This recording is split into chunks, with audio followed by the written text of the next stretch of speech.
Warning, this program is only to be viewed by the proletarian community, and remember, Big Brother is watching you.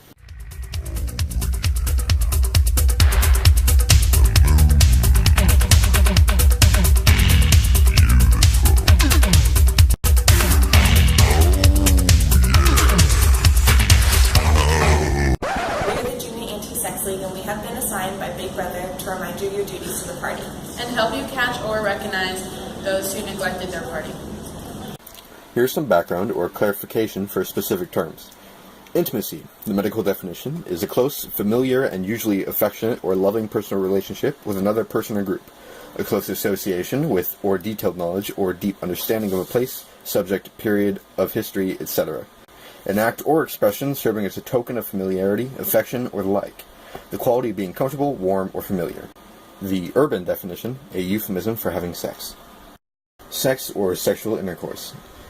Medical definition, the instinct or attraction drawing one sex toward another, or its manifestation in life and conduct. Coitus between sexual union between humans involving genital contact other than vaginal penetration by the penis.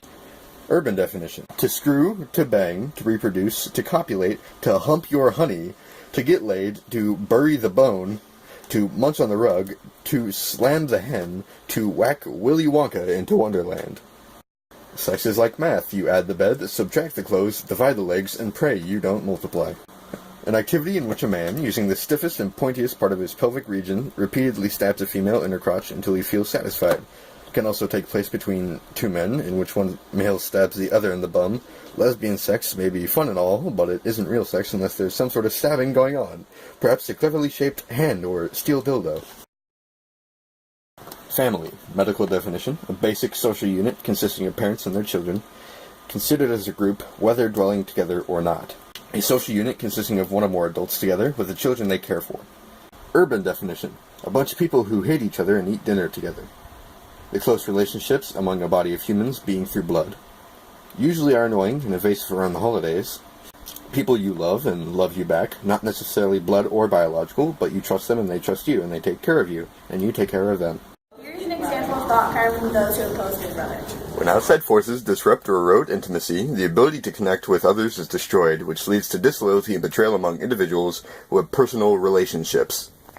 Here's a society in the past that is similar to ours. The Giver is a society similar to 1984's. In this given society, the government in charge, known as the Elders, have decided that the people born within it are better off without the ability to feel emotions. Upon birth, newborns are found with a new responsibility to be injected daily with a serum that suppresses emotions in order to create a more rational society without intimacy. Newborns are also not naturally birthed from mothers and fathers, but instead are scientifically created in labs, and then are assigned to a couple that then cares for the child. This can be seen as especially problematic because without having the baby naturally birthed to parents, the parents do not naturally feel the instinct to love or develop a connection to the baby. There is no biological connection between parent and child. Therefore, a natural gap is created between the two. There is a scene in this film between the main character, Jonas, and his parents, where they are talking at mealtime, and Jonas asks his parents if they love him, as his parents respond first with the famous phrase, precision of language, then proceed to explain the word love no longer exists in their society and has instead been replaced with enjoy. Father, Mother, I have a question I want to ask you. What is it, Jonas? Do you love me? Jonas, you of all people, precision of language, please. What do you mean? That means that you have used the verbs or rules to. Some meaningless has become almost obsolete. And of course our community can't function slowly if people don't use precise language. You get asked, do you enjoy me? The answer is yes. Or, do you take pride in my accomplishments? And the answer is wholeheartedly yes. Do you understand why it's inappropriate to use the word love? Thank you, I do.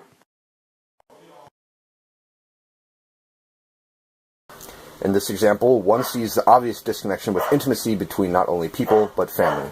Due to the interference of their government, the words have essentially been watered down and no longer have the same and sometimes powerful connotation that they used to. Not only is there an absence of emotional intimacy, but also physical intimacy seen in The Giver. For example, Jonas was reprimanded for holding hands with Fiona after being seen by the cameras that watch everything, much like the telescreens in 1984. Along with the physical intimacy of holding hands comes the action of kissing, which does not even exist in this society because they were never taught to do so, since it no longer served a purpose. Keeping in mind the idea of the government taking away intimacy and control of one's feelings comes the removal of the ability to lie for the safety of a child or loved one, because the loyalty is not directed toward that being, but toward the rules upon which the society functioned. In this case, Jonas's own mother tells the elders of Jonas's intentions to return emotion to society. This portrayal of Jonas is a perfect example of how their society has robbed its people of, and in this situation, the mothers, of their innate duty and nature's law to protect their children. The mother feels no remorse upon making the decision to give him away to the higher powers, even knowing the consequences he will suffer upon being captured. All in all, everyone besides Jonas and the giver have been made to believe in the ideals instilled by the government and are unable to see the dystopian society they live in due to the removal of emotion, memories, and color. In the past, Big Brother's wishes have been disobeyed, and you will now be seeing the consequences of these. For Chinese women, life with the brutal Chinese one-child policy is something women have dealt with for decades. The one-child policy in China has many women committing suicide. Forcing to betray their own blood, many are forced to throw away their children as they either birth a baby girl, who will grow up and marry off to another family, leaving the parents to fend for themselves, or are forced by officers to terminate the pregnancy as they already have another child at home. Family planning officers dragged her to the local clinic, bound her to a surgical table, and injected a lethal drug into her abdomen. Officers were forced to kill an 8-month grown baby just because the mother had already given birth previously. No form of relationship between community and its people are made due to this rule. The officer has no feelings regarding the torture he's putting this woman in by killing her baby right in front of her. This rule has dehumanized the community, causing one another to betray each other without even recognizing it. Families turn against each other as they throw away their own children. The community turns against each other as they turn their neighbors in or kill human lives themselves. Fulfilling his parental duty, my father placed matrimonial ads for me every couple of years during my 20s in such immigrant newspapers as India Abroad. They read something like, "Match for Giant Girl, Harvard-educated journalist, 25, fair, slim." The family relationship between a father and a daughter began to suffer as she then started feeling as if she were an ad on Craigslist, as if her father were paying someone off to get her married. She felt betrayed, although she knew it was him just trying to help. She felt as if he didn't care that her true feelings were not put into consideration. In the past, affection or love played no part in the choice of a spouse. The young couple had little or nothing to say in the matter, since marriage usually was arranged by the parents with the aid of a matchmaker. The couple generally did not meet until the day of the wedding. These marriages had no real connection between the couple. If, however, there was a romantic spark, they were not allowed to express it.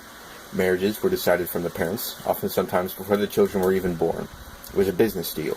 The ability to repress emotions was a sign of good upbringing and well-education in the culture. Due to this, no relationships were formed, and often the two individuals were not happy, and betrayal to the other one often occurred. Here are some statements Big Brother would like you to memorize. Part 1, Chapter 4. He was a total abstainer, believing marriage and the care of a family to be incompatible with a 24-hour-a-day devotion to duty. This quote is of Winston's imaginary party member. He created to fabricate an alternate news article the party wanted. The fictitious member's beliefs was what the party expects of everyone. No need for sex, family is useless, no ties or connection to anyone outside Big Brother. Live and breathe the party. This fake member gives the reader an idea of what will happen to and what will be left of humanity when they completely control the ability to connect to people, and most importantly, the ability to think. Part 1, Chapter 6. She, Catherine, would lie there with shut eyes, neither resisting nor cooperating, but submitting. It was extraordinarily embarrassing, and after a while, horrible. But even then, he could have borne living with her, if it had been agreed that they should remain celibate. But curiously enough, it was Catherine who refused this.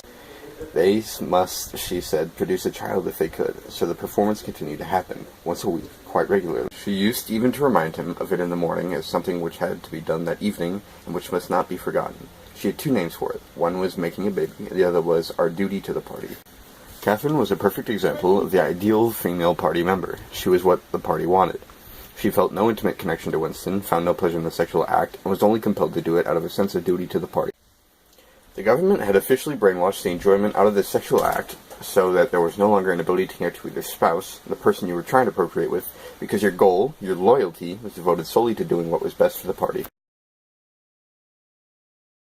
Part 2, Chapter 7.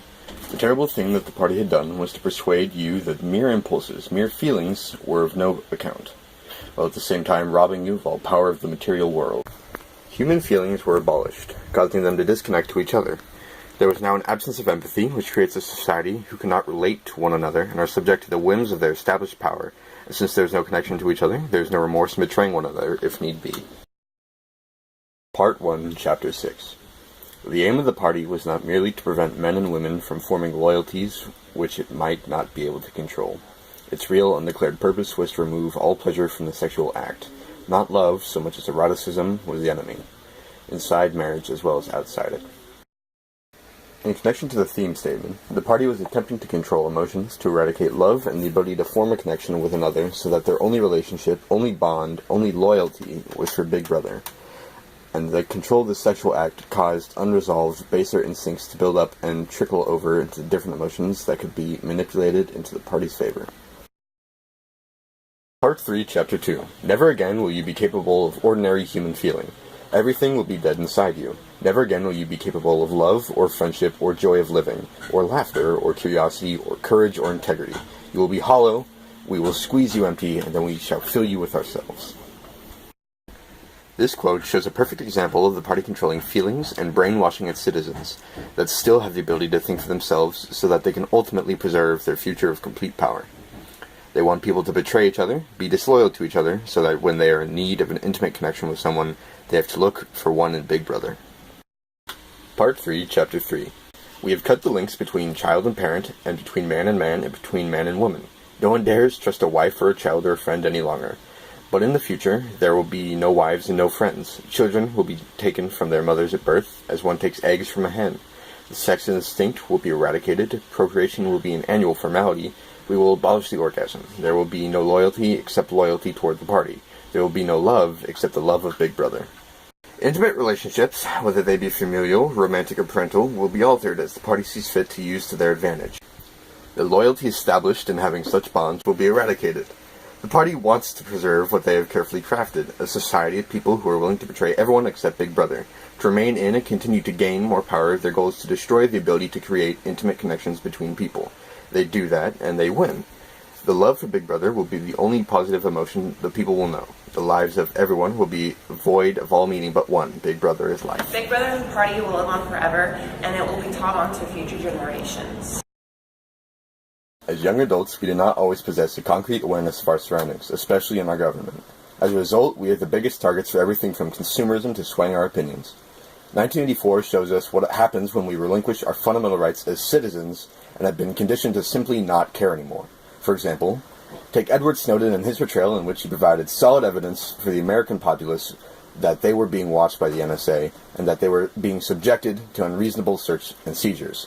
To counteract the negative effects of the government, we have to learn to open our eyes, extend our vision, and broaden our horizons, for if we don't, we will start to lose what makes us human. So why did we use a mock sex tape as an introduction? Here's your answer. We chose to do a mock sex tape because not only does it garner the attention of the audience, it frames their minds to whatever stereotype they have of pornography and sex, so that we can then attempt to alter, if not completely change, their entire outlook on what sex really is. Sex is a product of an intimate connection between two people that can but may not always result in the creation of new life, which enlarges the intimate connection between the two people with just enough space left over to include that new life into the mix. And for those who are set in their ways and believe that sex is either a dirty act that should never be committed or that it's just a fun way to spend your time, hey, we tried. We are the Junior Anti-Sex League, and Big Brother approves this message.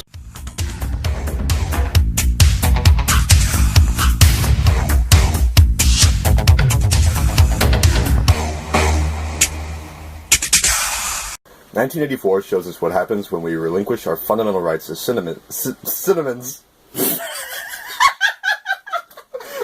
No, it's cinnamons!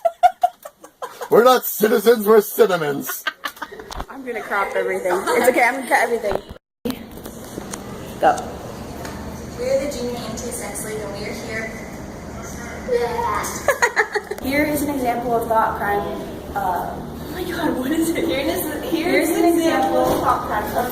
Okay. A few moments later. Here's an example of thought crime for those who from what? For those who oppose Big Brother. From those who oppose. Okay. We chose to do a mock sex tape because hey, I said Sex tape. it's not sex, it's sec. Okay. We chose to do a mock sex tape because not only... Sex tape. Don't hit me.